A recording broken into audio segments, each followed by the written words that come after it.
Peace. Welcome to Self-Care with Sage. If you've been here before, welcome back. Today we're going to be getting ready to go to this date party in Atlanta while we talk about the importance of self-care and that there are different tiers and levels to it. So let's jump right into it. The definition of self-care can go so many different directions, but my definition is the balancing of the human systems, right? So there are four main parts of self-care, which is physical, mental, emotional, and spiritual. So we'll be going over all of those today, and they are all extremely important in our own individual self-care journeys, and they all play a part. All of them need to be balanced for us to live the best quality of life. So I'm starting off with a little Rosewater from Heritage. Y'all know Heritage. I like to hydrate my face. I'm really just getting back into my skincare, which we're going to talk about. To first start off, let's get into physical self-care. So if you ask me, physical care is probably the last step in the whole journey, because once you're already configured mentally and emotionally, you have the energy to take care of yourself physically. But sometimes if your emotions are off balance or mentally you're off balance, it can be hard for you to take care of yourself physically. But just to jump into physical self-care, you can care for yourself physically in many different ways. Massages, which is my favorite. Massage is a great form of self-care because it not only does your body so much justice by cleaning out the lymphatic drainage and easing muscle tension, of course, but it also gives you time to rest your mind. Most of us don't take enough silent time for ourselves. Massage gives you that time to just accept the healing that's coming into you, so that's why it's my favorite. Working out is a form of physical self-care. To move your body and increase your physical health is dire. Even though working out definitely takes discipline, your body will thank you. And then you get into this, wow, this is so much better for me. I should have started earlier. Another one of my favorite forms of physical self-care is yoga. When you're moving and stretching and interacting with the flow of your natural body, you can get more connected with it. At one period of time, I was not connected with my physical body. I would look in the mirror like, who is this woman? I just really wanted to stop feeling like I was a stranger in my own body. Like, yes, in a physical sense, it definitely did help me connect deeper with my body and love my body. So I definitely recommend trying it. What you eat, you literally do become. So changing your diet, even if it's not going vegan or vegetarian, which I have that video if you're interested in that, and I'll leave the link in the bio. But eating healthy is gonna play such a huge part in you having that mental energy. And this is why I say that they are all intertwined, because when you eat healthier, you have a clearer mind. And when your mind is clear, you can realize thoughts that are yours and thoughts that have nothing to do with you and differentiate the two. Physical health is also going to be so important because even though you're a spiritual being, you're living in a physical world. And this physical body is carrying you on this planet. And we just want to make sure we always are treating it with respect. When we love on ourselves and when we love and take care of our existential body and can see taking more heed to our physical health helps our mental health, then we are way closer in finding that balance in life. Of course, hygiene as well.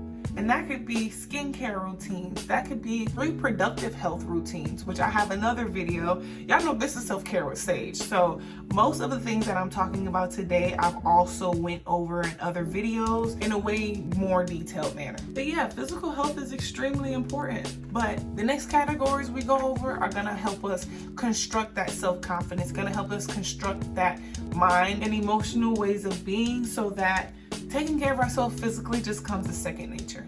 Let's get into spiritual health, okay? Spiritual health, I feel like, is the foundation of all of these other categories. I'm gonna miss it again.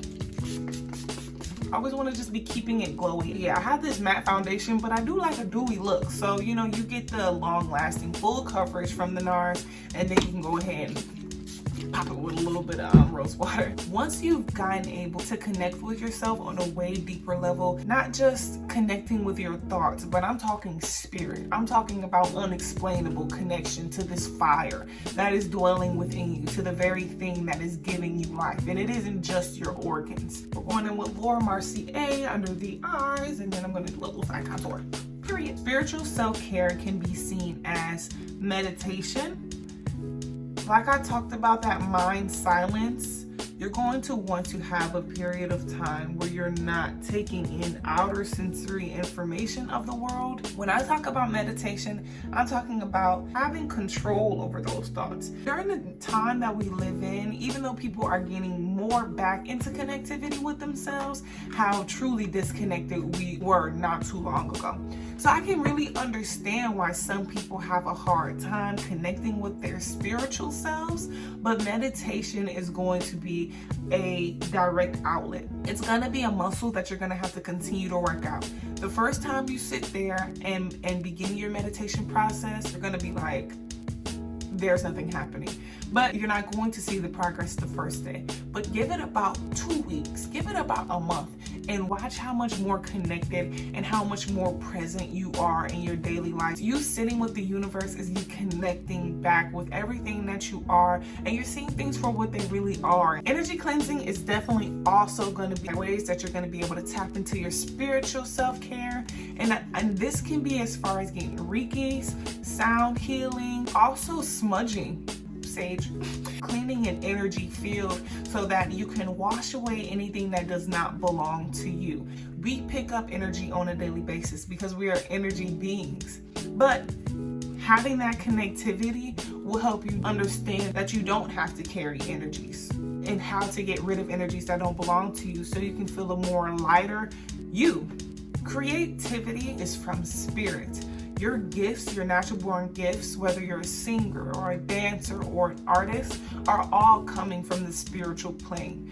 Even if you feel like you're still working on finding your different talents, that's totally fine. But be open to exploring that. Because when you're in your element and you're tapping into the thing that makes you you, that is how you're going to be able to find yourself. That's how you're going to get into more deeper connectivity with you and also inevitably connecting with spirit. Trust your intuition. Your intuition is not your mental thoughts. Your intuition is a gut feeling coming straight from spirit. That's your spirit guys on the other side talking about some, not him. Trust it. Your intuition, your trust within yourself is your gateway into your power. Trusting in yourself, trusting in your journey, and trusting in your all-knowing intuition is how you get closer with spirit. And then that way you're kind of excelling through life because you have this undeniable, unbreakable connection with the source. Moving into mental forms of self-care. Now, this is going to be huge. I listened to Jen Sincero's You Are a Badass book. Listening to Jen Sincero really helped me literally get my mind right. She did that by helping me see the real power of my thoughts. Just like I talked about in meditation, you want to just take time for yourself to just have utter and complete silence. This is going to give your brain time to calculate all the 1 million thoughts you've had running through it for the last month and organize them, which moves me into my next point, getting your thoughts out.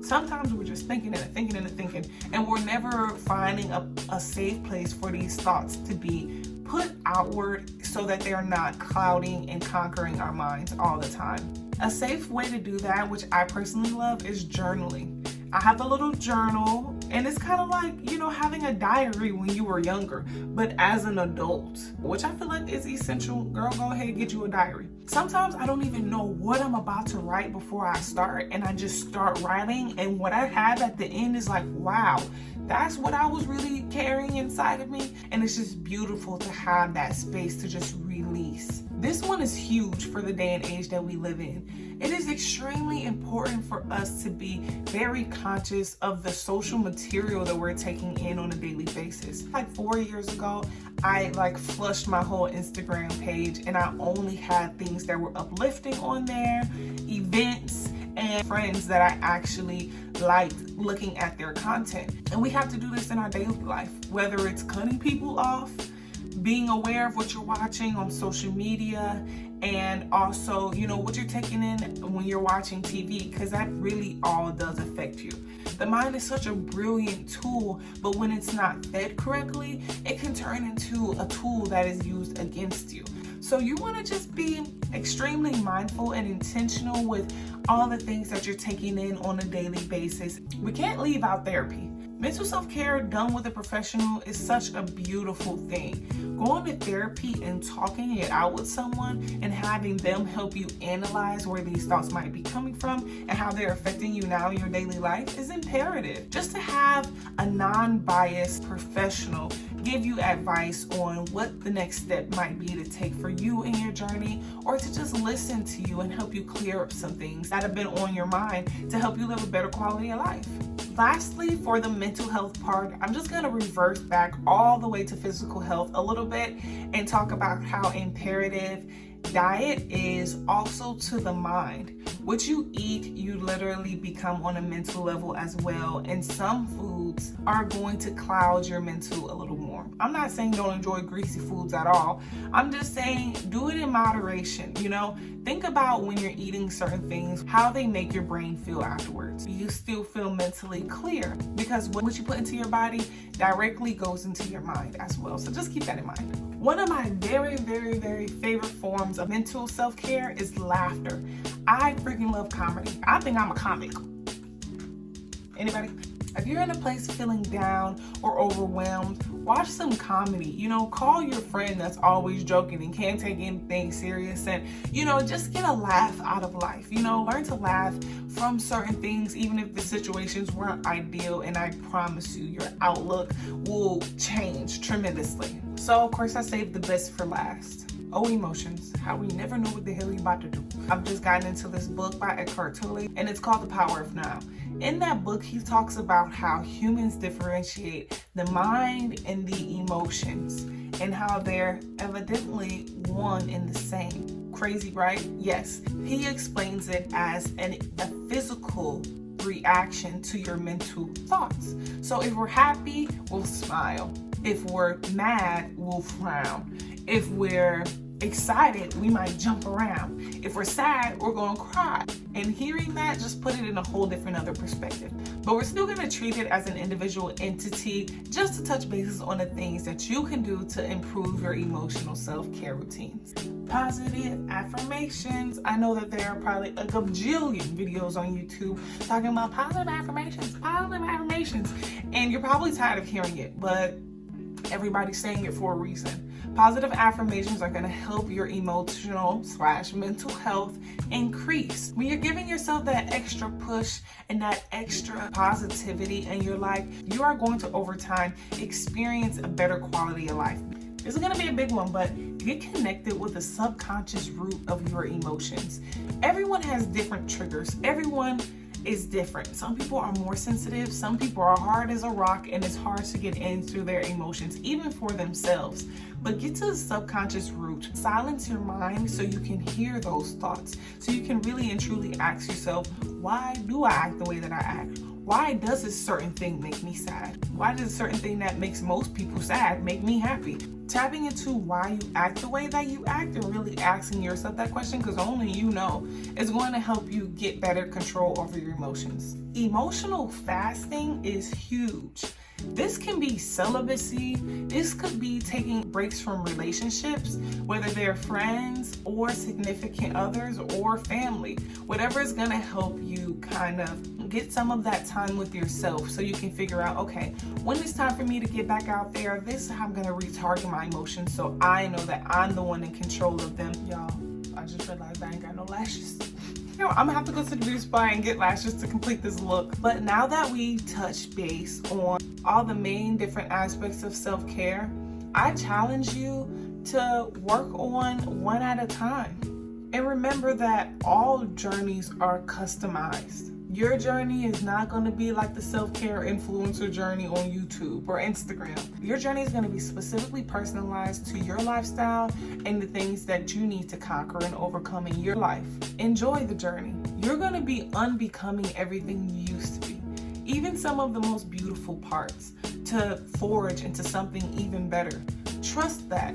Don't try to hold on to old behaviors or old ways of thinking. The universe is here to help you evolve into the best version of yourself if you allow it to. Remember, self-care is so much more about letting go and unbecoming than it is adding things onto yourself.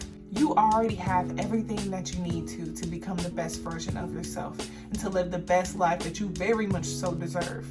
The self-care and self-love journey is a journey that you have to take by yourself. Self-love is not something your parents can give to you. It's not something your significant other or your children can give to you.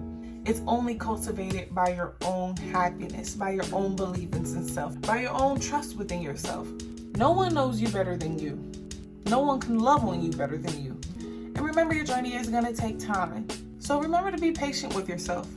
Embrace those growing pains, because nothing beautiful can be cultivated without them. Step into your power, reinvent yourself, delete your social media, meditate once a week, whatever you have to do to step into your badassery. Don't hesitate to go on my page and watch some of the other videos I have about self-confidence, diet, and ultimately self-care. I wish nothing but abundance and prosperity and peace for all of you on your journey, and I believe in you. Even though I can't give you self-love, I love you, and I appreciate you for tuning into this video today. Give yourself a pat on the back for checking in for yourself, for watching this video and saying, hey, you know what? I'm gonna watch something constructive. I'm gonna build myself. That is the first start, and I am so proud. But I really appreciate you for tuning in, and I very much so hope to see you back in my next video. Don't forget to hit the subscribe button for more self-care with Sage. Also hit that like button if you feel like this video helped you get a better perspective on all the different levels of self-care and how you can start tapping into those in your life. Until next time, au revoir.